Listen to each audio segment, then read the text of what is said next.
오늘 이 말씀의 내용을 잠깐 설명을 드리면 이렇습니다.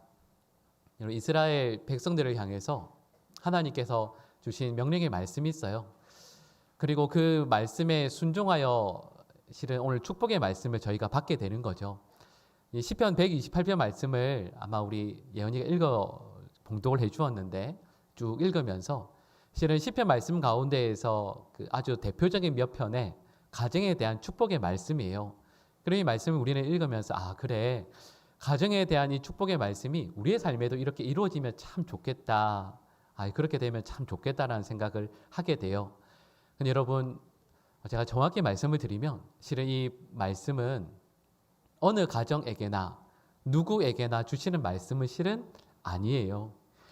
이 시편 128편 말씀은 그 표제어가 있습니다. 그 제목이 무엇이라 되어 있냐면 성전에 올라가는 노래 이렇게 되어 있어요.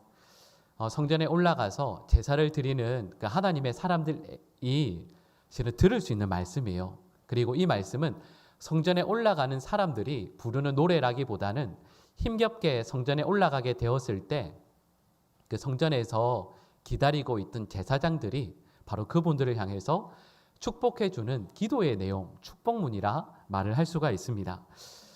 여러분, 이스라엘 백성들은 특별히 이스라엘 남자들은 하나님의 말씀에 따라서 예루살렘 성전에 올라가야만 돼요. 여러분, 신명기 16장 16절 말씀 우리 화면에 나오는데요. 같이 한번 읽어볼까요? 너의 가운데 모든 남자는 1년에 3번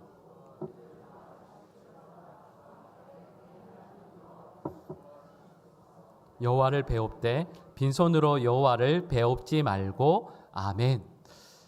그럼 이 말씀에 따라서 1년에 3번 특별한 절기가 되었을 때 예루살렘 성전에 올라가서 제사를 예배를 드리는 믿음의 가장들이 실은 이 약속의 말씀을 받을 수가 있었어요.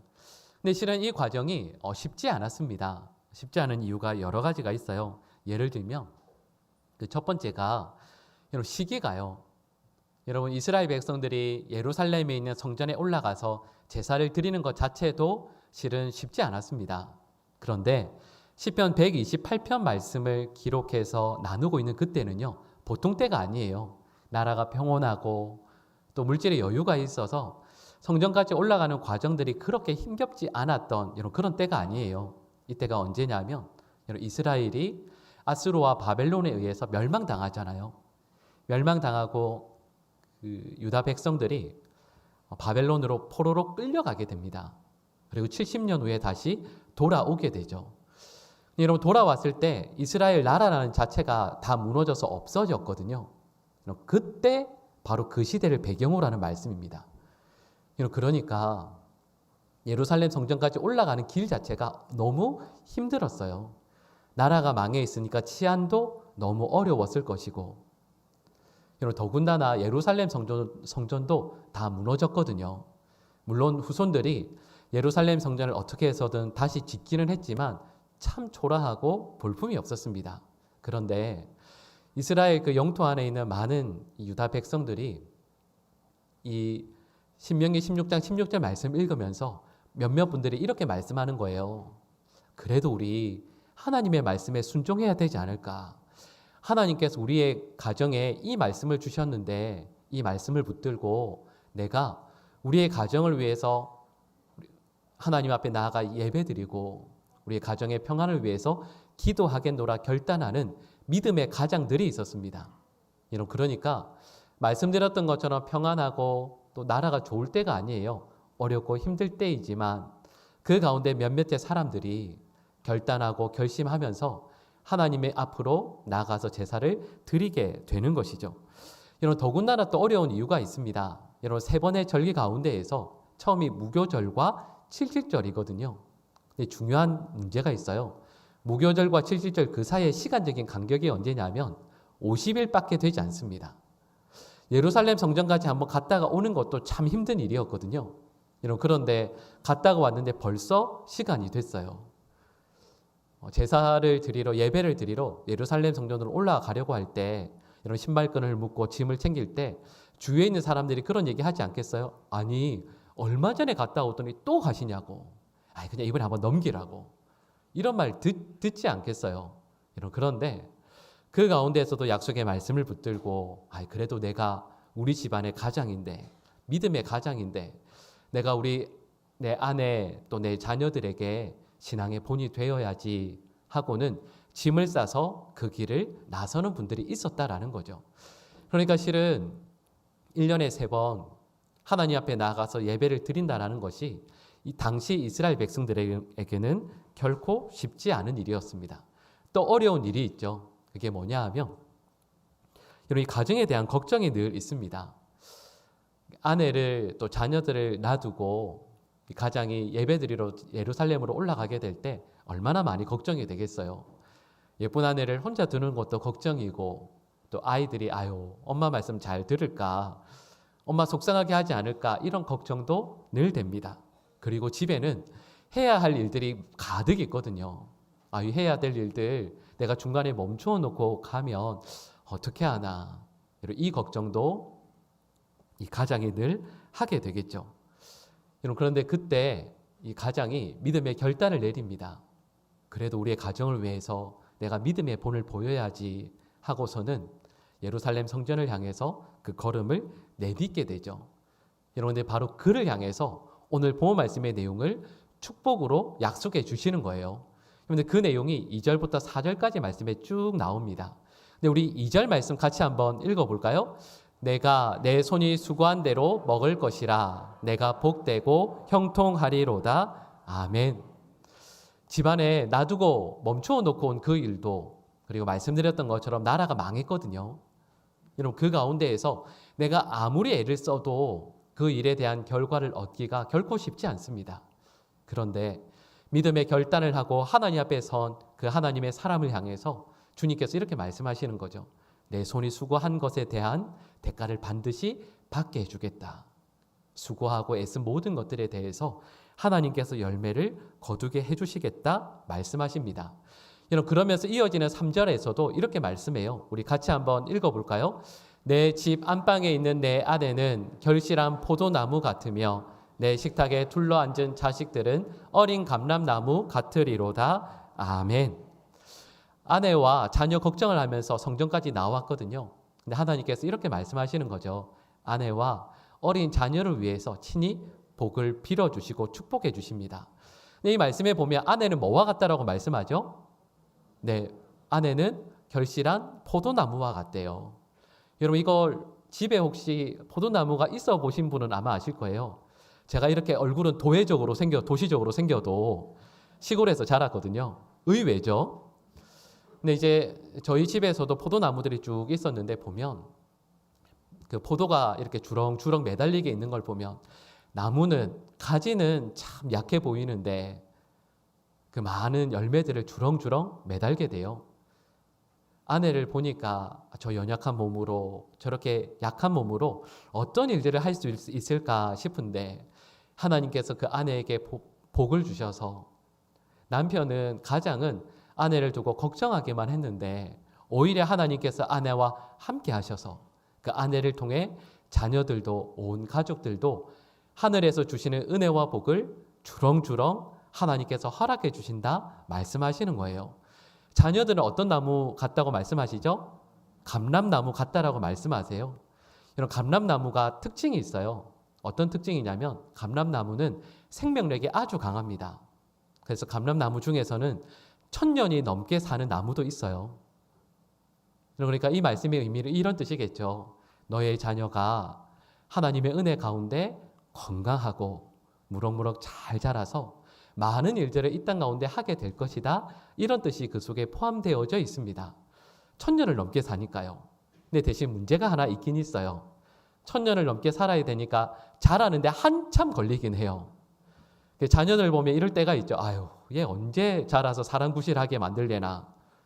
그런데 감람나무가 자라잖아요. 그러면 해마다요 500kg 이상의 열매를 맺습니다. 제가 제일 처음 말씀드렸던 것처럼 아무나 받는 것이 아닙니다. 어떤 가정에게 주시는 것일까? 그 전제 조건이 무엇인가라고 했을 때 그 조건을 오늘 본문 1절과 4절에서 이렇게 말씀하고 있어요. 우리 같은 내용이긴 한데요. 1절과 4절 말씀 우리 연속해서 읽겠습니다. 여호와를 경외하며 그의 길을 걷는 자마다 복이 있도다. 여호와를 아멘. 이런 복을 받는 비결은 오늘 본문에서 한 가지로 말씀하고 있어요. 그게 뭐냐 하면 여호와 하나님을 경외하는 것이라 말씀하고 있습니다. 여러분, 여호와 하나님을 경외해서 이런 복을 늘 받아 누리는 우리 모든 성도들의 가정이 될 수 있기를 간절히 축복합니다. 근데 여기에서요, 여호와 하나님을 경외하는 것, 여러분 이걸 어떤 말로 표현할 수 있을까 생각해 보니까 이렇게 말씀드리면 좀 이야기가 쉬울 것 같아요. 저도 이제 우리 성도분들의 가정을 신방을 해보면 그 성도분들 가정에 이제 가장들은 다 계시잖아요. 여러분 이런 특징이 있습니다. 구성원들이 이렇게 쭉 다양한데 각 가정마다 주인이 다양해요. 예를 들면 어느 집안은 아버지가 주인이신 집이 있고 어떤 집은 엄마가 주인인 집도 있고 어떤 집은 강아지가 주인인 집도 있습니다. 고양이가 주인인 집도 있죠. 여러분 많은 경우에는 아버지가 그 집안의 주인인 경우들이 있어요. 아버지가 가장이시니까 당연히 아버지를 높이고 또 그 말씀에 순종해야 되죠. 여러분 기억하셔야 될 게 있어요. 가장이라는 것과 주인이라는 것은 분명히 말이 다릅니다. 어떤 집은 제가 이렇게 신방에서 보니까 엄마가 집안의 주인인 경우가 많이 있죠. 그죠? 웃으시는 분은 다 그런 집이죠. 그래서 집에 이렇게 가보면 보통 때 좋을 때는 좋은데 그 엄마 말이 곧 법이고 또 그리고 엄마 기분이 가정의 분위기를 다 결정하는 집이 있어요. 그래서 엄마가 웃으면 가족들이 마음 놓고 웃을 수 있고 집에 들어갔는데 엄마가 인상 쓰고 있으면 발걸음조차 조심해야 되는 집도 있죠. 그리고 자녀가 주인인 집도 있습니다. 자녀 기분을 맞추느라 모든 힘을 다 쏟는 가정도 실은 있어요. 아이는 실은 이야기 복잡하게 안 하잖아요. 근데 아이가 집에 들어왔는데 엄마! 한번 하면 모든 분들이 다 조용히 알아서 기는 집안도 있습니다. 여러분 우리가 기억해야 될 게 있어요. 신구약 성경 전체를 쭉 읽어보면 하나님께서 가장 미워하시고 싫어하시는 것이 우상이에요. 이런 우상이 뭘까요? 우리 삶의 자리에서 하나님의 위치에 다른 그 무엇인가를 놓는 걸 우상이라고 이야기하지 않습니까? 여러분 그런데 만약에 그 하나님의 위치에 가장 소중한 위치에 만약에 자녀를 놓게 되면 하나님께서 어떻게 그 자녀의 인생을 인도하시고 그 삶의 복을 허락해 주시겠습니까? 여러분 실은 그래요. 자녀의 삶을 가장 확실하게 망치는 법이 뭐냐 하면 자녀를 하나님처럼 대하고 섬기는 거예요. 반대로 이야기하면 이 모든 내용들의 공통점이 있죠. 우리 가정의 주인은 오직 하나님 한 분이셔야만 합니다.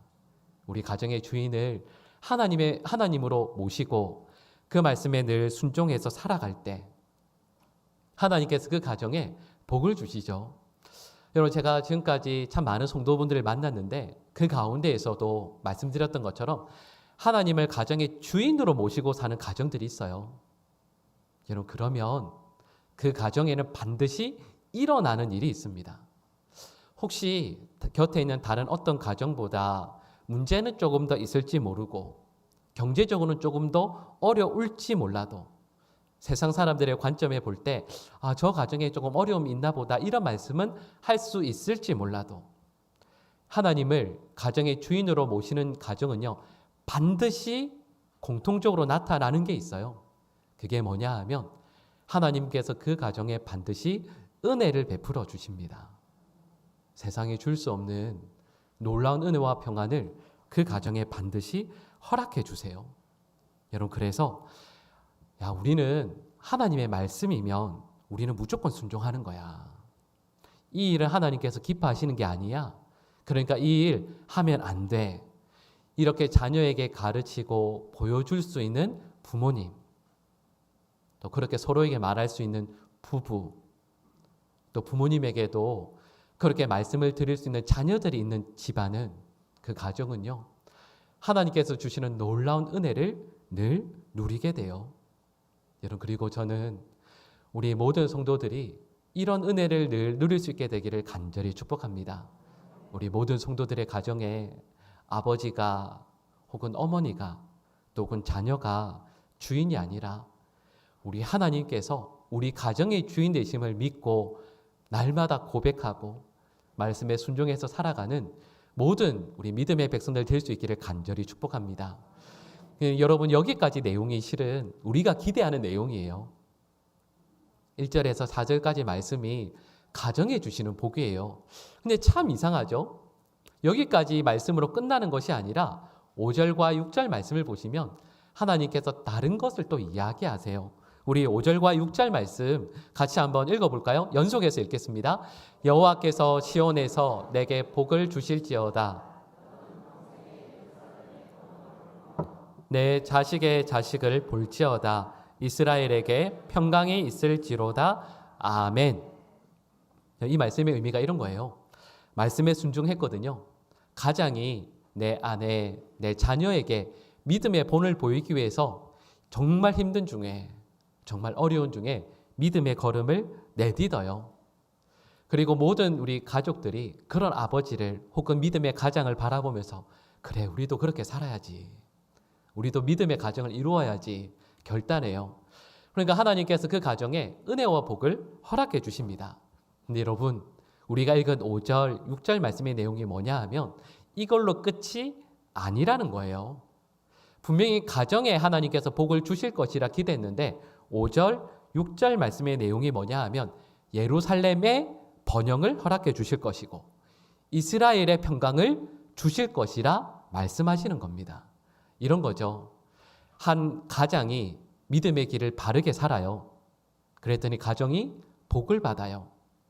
근데 한 가정이 믿음 가운데 바르게 서니까 그 나라의 수도가, 그 나라 전체가 이 은혜와 복을 함께 누리게 된다라는 것을 말씀하시는 거죠. 여러분, 저는 실은 공짜를 좋아하는 사람은 아니지만 이런 은혜를 여러분들께서 믿음 가운데 바르게 서서 우리 보강중앙교회 전체가 덕을 볼 수 있게 되기를 간절히 소망합니다.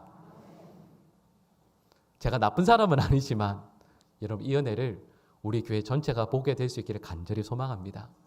우리 성도분들 한 분 한 분의 믿음 가운데 늘 바르게 서고요.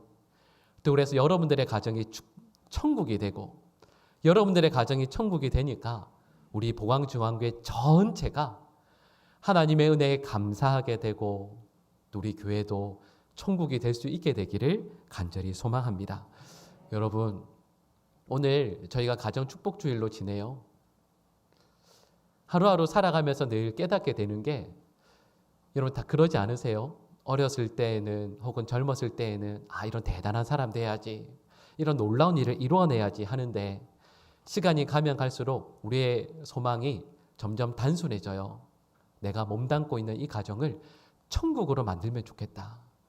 세상에 어렵고 힘든 일들은 많이 있어도 우리의 가정이 천국이 되고 하나님께서 늘 역사하시고 귀하게 여기시는 가정으로 만들어낼 수 있으면 그걸로도 족하겠다라는 생각을 늘 하게 됩니다. 여러분, 우리 사랑하는 모든 성도들의 가정이 천국 될 수 있기를 간절히 축복하고요. 우리 가정의 특별히 가장들 믿음 가운데 바르게 서실 수 있게 되기를, 또 속한 우리 모든 아내, 또 자녀들, 모든 후손들 믿음 가운데 굳건히 서서 하나님의 기쁨으로 놀라운 영광을 누리는 사랑하는 모든 주의 백성들과 가정이 될 수 있기를 간절히 축복합니다. 기도하겠습니다. 저희 가정의 주인이신 하나님, 하나님을 사랑하고 섬기는 저희 가족들 다 되게 하여 주시옵소서. 우리 사랑하는 모든 성도들의 가정이 천국 되게 하여 주시고 또 저희의 가정이 복을 받으니 사랑하시는 우리 보강중앙교회도 또 우리 성도들이 몸담고 있는 모든 공동체들도 복받고 누리게 하여 주시옵소서. 이 모든 간구를 예수님의 이름으로 기도드립니다. 아멘.